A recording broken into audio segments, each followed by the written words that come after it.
কংগ্ৰেছে যদি এগ্ৰি কৰি দিয়াৰ পাছত তাৰপিছত আকৌ কয় যে শিৱসাগৰটোক খেলিব, তেতিয়াহ'লে মই কেনেকৈ এলায়েন্স কৰিম আপোনালোকে নিজে কওক। সেই মিটিংখনত ফৰ্মেলি সিদ্ধান্ত হৈছে যে এই দুইজন মানুহে ফ্ৰেণ্ডলি খেলিব। তাৰ পিছদিনা গৌৰৱ গগৈ আকৌ খেলিব নোৱাৰিব বুলি কৈ দিলে নহয়।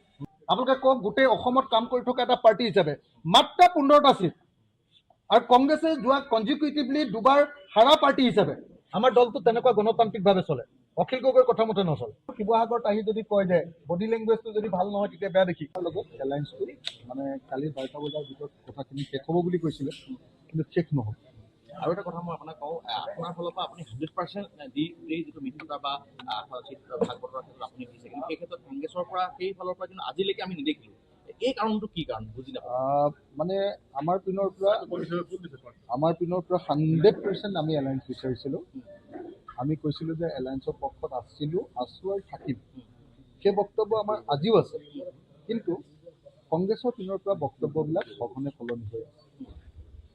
কংগ্ৰেছে আগতে যিটো এগ্ৰি কৰিছিলে সেইটো আকৌ বদলাইছে, আকৌ নতুন কথা দিছে, এনেকুৱা ধৰণৰ কথা কিছুমান কৈ আছে যিবিলাকে আমাৰ দলৰ ভিতৰত বিৰূপ প্ৰতিক্ৰিয়া সৃষ্টি কৰিছে। 11:30 বাজিল, 3টা বজালৈকে এই সময় ইমান দিন নহ'লে, গতিকে এইখিনি সময়ত কিবা কংগ্ৰেছৰ ফালৰ পৰা সঁহাৰি আহিব বুলি আপুনি আশা কৰে নেকি?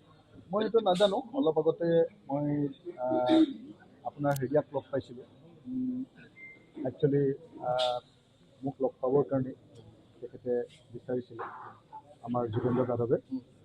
যোগেন্দ্ৰ যাদৱে এতিয়ালৈকে পজিটিভ খবৰ একো দিয়া নাই, নিগেটিভো দিয়া নাই।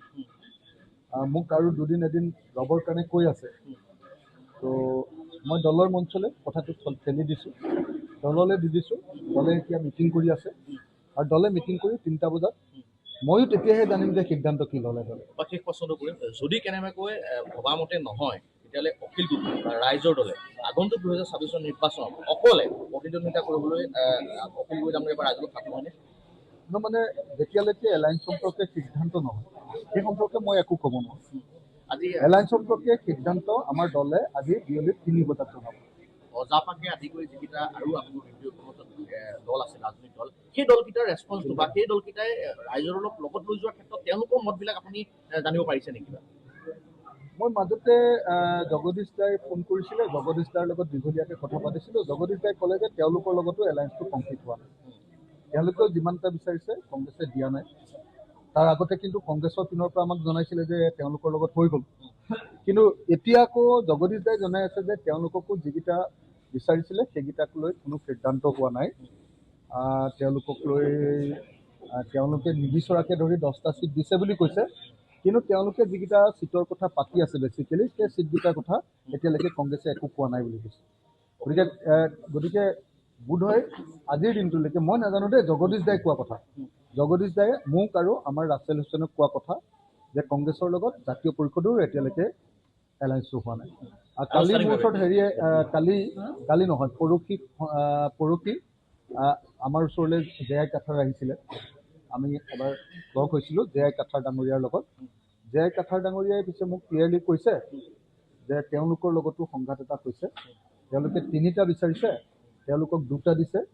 গতিকে সেইটোক লৈ অলপ মানে গৰমা গৰমি হৈছে, এনেকৈ ধৰণে মোক বক্তব্য কৰবাত অকণমান মনত শংকা আহিছে নেকি যে যদি কেনেবাকৈ কংগ্ৰেছে তেতিয়াহ'লে ৰাইজৰ দলে দুগুণ কষ্ট কৰিব লাগিব, এনেকুৱা ক'ৰবাত মনত শংকা আছে নেকি? মানে মই আপোনালোকক এটা কথা কওঁ, মোৰ কাৰণে ৰাইজৰ দলটোতকৈ বেছি গুৰুত্বপূৰ্ণ জনতা। আজি গোটেই অসমৰ ৰাইজে বিচাৰিছে যে এলায়েন্সটো হওক, গোটেই অসমখনে বিচাৰিছে যে এলায়েন্সটো হওক। কংগ্ৰেছে প্ৰত্যেক দিনাই নিগেটিভ কথা কৈ আছে।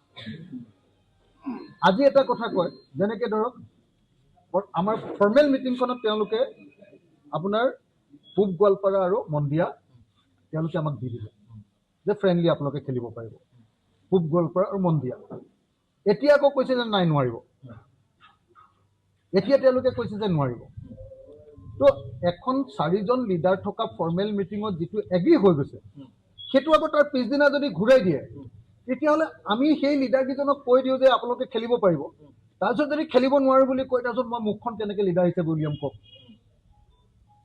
আপোনালোকে নিজে কওক যে মই চেয়াৰমান আলী ডাঙৰীয়া আৰু কি কয় আপোনাৰ আব্দুল ৰচিদ মণ্ডল ডাঙৰীয়া, তেওঁলোক দুজনক কৈ দিলোঁ যে আপোনালোকৰ ছিটকেইটা ক্লিয়াৰ হৈ গ'ল, আপোনালোকক বন্ধুত্বপূৰ্ণ খেলিবৰ কাৰণে কংগ্ৰেছে মানি ল'লে। তাৰ পিছদিনাই আকৌ গৌৰৱ গগৈটো একদম গোটেই মানে প্ৰেছত কৈ দিলে যে নাই চেয়াৰমান আলীক কেনেকৈ আমি খেলিবলৈ দিম, আব্দুৰ ৰচিদ মণ্ডলক কিয় লৈছে, এইবিলাক কথা কৈ দিলে ন, ক'লেনে নাই বাৰু?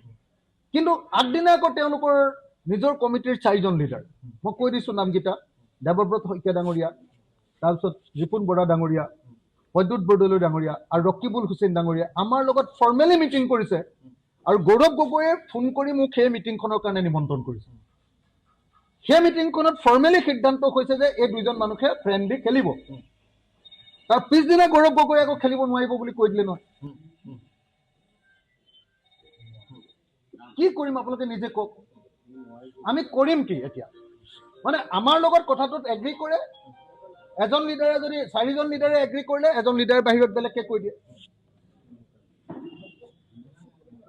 কৰিবলগীয়া একো নাই মানে এতিয়া পৰিস্থিতিটো একদম মানে বেয়া। আৰু যিকেইজনক দিব খুজিছে, যিকেইটা চিটত দিব খুজিছে, সেইকেইটা চিটত আকৌ তেওঁলোকৰ গ্ৰাছৰুটৰ মানুহবিলাকে তাতে হুলস্থুল লগাই আছে, বিদ্ৰোহ কৰি আছে। আৰু কংগ্ৰেছে তেওঁলোকক বহুৱাইও দিয়া নাই, কথাটো কৈ দিয়া নাই যে এইটো এলায়েন্স আমাৰ এইকেইটা চিটত হ'ব, গতিকে হুলস্থুল নকৰিবা।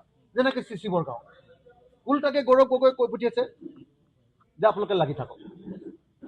যেনেকৈ আপোনালোকে ক'লে যে শিৱসাগৰত কৈছে যে শিৱসাগৰ বিধানসভা সমষ্টিটো ইলেকশ্যন খেলিব, আৰু এই শিৱসাগৰটোতো আমাৰ লগত এগ্ৰী কৰি দিলে।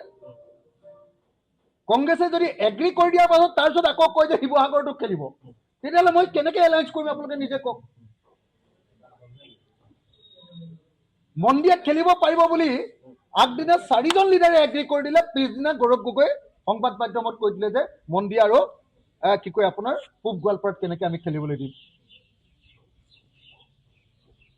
কথাবিলাক এনেকৈ খেলি মেলি কৰিলেতো নহ'ব নহয়। যদি এগ্ৰী কৰিছোঁ, ডিছএগ্ৰী কৰিছোঁ যদি ডিছএগ্ৰী কৰিছোঁ। আমি যিটো কথা কৈছোঁ তাত আমি শিলৰ খুঁটিৰ নিচিনাকৈ ৰৈ আছোঁ। শিলৰ খুঁটি 27টা চিট বিচাৰিছিলোঁ, 20টালৈ আহিলোঁ, 15টালৈ আহিলোঁ। 15টাতকৈ এটা চিটো বেছি বিচৰা নাই। আপোনালোকে কওক, গোটেই অসমত কাম কৰি থকা এটা পাৰ্টি হিচাপে মাত্ৰ 15টা চিট, আৰু কংগ্ৰেছে যোৱা কনজিকিউটিভলি দুবাৰ হাৰা পাৰ্টি হিচাপে একেৰাখে আপোনাৰ এবাৰ 26টাত জিকিলে, এবাৰ 29টাত জিকিলে। তাৰপিছতো যদি তেওঁলোকক 100টা চিট খেলিমেই বুলি কয়, আৰু আমি উদীয়মান পাৰ্টি এটা গোটেই অসমতে সংগঠন কৰিছোঁ, আমাক যদি 15টা চিটতো খেলিবলৈ নিদিয়ে, আৰু তাৰপাছত যদি কয় যে অখিল গগৈহে জানে আৰু এলায়েন্স হ'বনে নহ'ব, মই কি কৰিম আপোনালোকে নিজে কওক। আগদিনাতে এগ্ৰী কৰে, পিছদিনা উল্টাকে কৈ দিয়ে। যদি লিডাৰজনে এগ্ৰী কৰে, কেডাৰজনে উল্টাকে কয়। যদি কেডাৰজনে এগ্ৰী কৰে, মানে সেকেন্ড মানে আপোনালোকৰ মানে নহয়, সেকেন্ড ইন কামাণ্ড বিলাকে যদি এগ্ৰী কৰি দিয়ে, ফাৰ্ষ্ট ইন কামাণ্ডে উল্টা কৰি দিয়ে। কামাণ্ডাৰ ইন চিফ উল্টা পুল্টা কথা কৈ মই আপোনালোকৰ বিৰুদ্ধে ষ্টেটমেণ্ট দিম। আপুনি শুনি লওক, আপোনালোকে একদম ক্লিয়াৰলি শুনি লওক, মই এলায়েন্সৰ বিপক্ষতো কোৱা নাই, মই এলায়েন্সৰ পক্ষতো কোৱা নাই। এই মুহূৰ্তত মই নিউট্ৰেল। কেলে?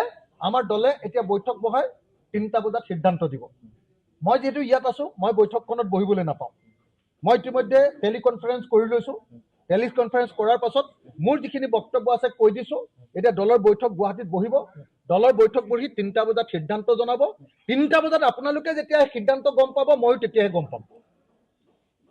আমাৰ দলটো তেনেকুৱা গণতান্ত্ৰিকভাৱে চলে, অখিল গগৈৰ কথা মতে নচলে। শনিবাৰে যে ইয়াত গৌৰৱ গগৈ পদযাত্ৰা কৰিছিল, সেই সম্পৰ্কত আপোনাক জনাইছিল নেকি যে নাই, মোক জনোৱা নাই, মোক ফোনো কৰা নাই, মোক জনোৱাও নাই। তেওঁলোক এটা ইণ্ডিপেণ্ডেণ্ট পাৰ্টি, তেওঁলোকে পদযাত্ৰা কৰিবই পাৰে, সেইটোত মই আপত্তি কৰিবলগীয়া নাই দেই। গৌৰৱ গগৈ মোৰ পৰা পাৰ্মিশ্যন লৈ মোক জনাই লৈ ক'ৰবাত সোমাব লাগিব নেকি? এইটো কেতিয়াও হ'ব নোৱাৰে। তেওঁ যলৈকে তলৈকে যাব পাৰে। খালি মোৰ ঠাইত মোৰ শিৱসাগৰত আহি যদি কয় যে তেতিয়াহ'লে সেইটো আৰু বডি লেংগুৱেজটো যদি ভাল নহয়, তেতিয়া বেয়া দেখি।